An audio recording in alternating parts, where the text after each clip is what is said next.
Starting a website. Once again, 10 steps. We're looking at guidelines, we're looking at reminders, tips of what you should be doing. Just before we start, I think it is important, not to say essential, that in today's world, a website is absolutely fundamental.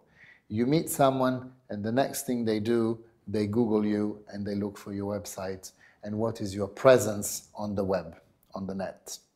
Therefore, I would really encourage all of you to look carefully into designing and putting online a website.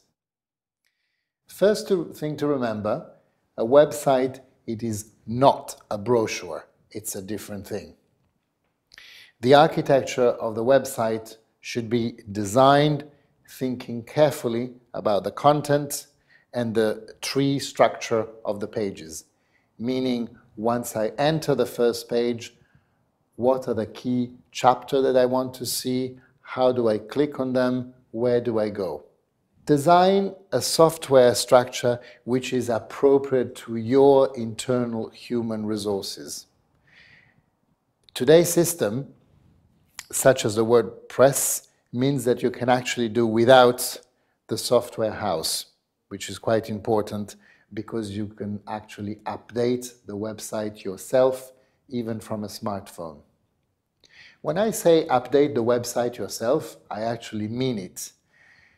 Human resources in your offices sometimes can be yourself, maybe you have an assistant, but is the assistant the right person to update the website? I'm not sure, it's for you to decide, but remember that it is much easier to have sometimes a 2-page website than to have a 600-page website that nobody knows how to update. A website should always contain new information. It is necessary to have a person or yourself that actually updates the website constantly, because people click on it, they look at information, but if they click more times and they see always the same thing, they lose interest and they will look elsewhere. It should also be easy to use and so easy to change it. I would recommend you actually invest in the content of the website. A website is not just beautiful to look at, but once again, people click on it and they should find an interest in looking at the website, because then it encourages them to click again and come and visit your site again.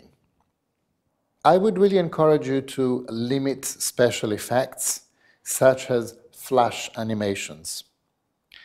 Search engine spiders do not read flash and they do not index them. Therefore, I would really encourage you not to use them because they're quite costly and they don't mean a lot. Write short text which is more suitable for the web.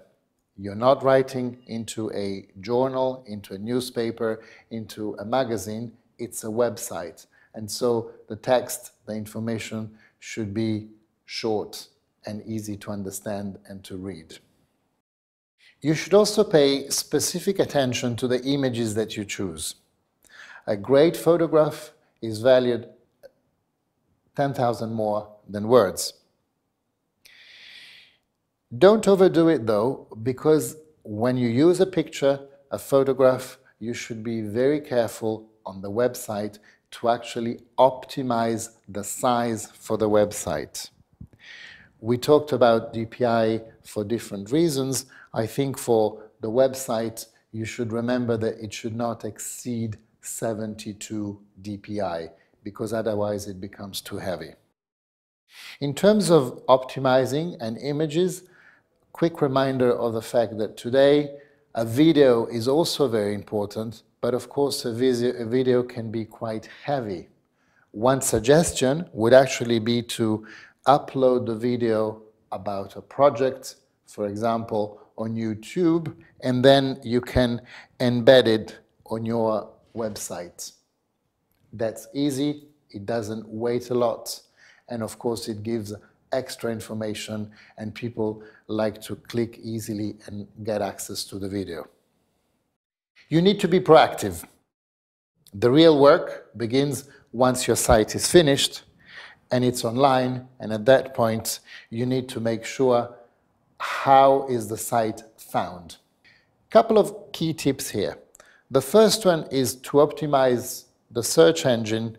It's what we call search engine optimization, SEO, SEO.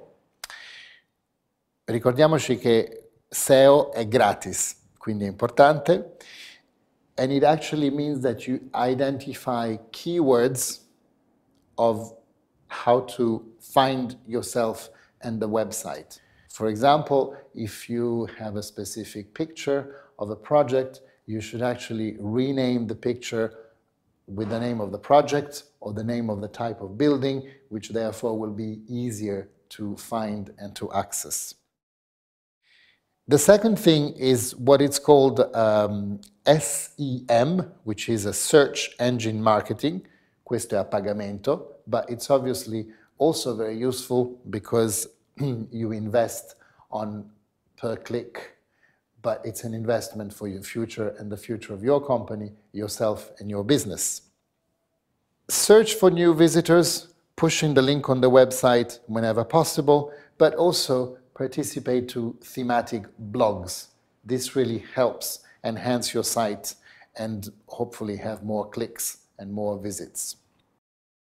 Last but not least, I think you should also send out a periodic newsletter with news snippets linked to the site, and this will allow you to bring new contacts to the site and new visitors because they will discover new aspects of your information, the one you've put on your site.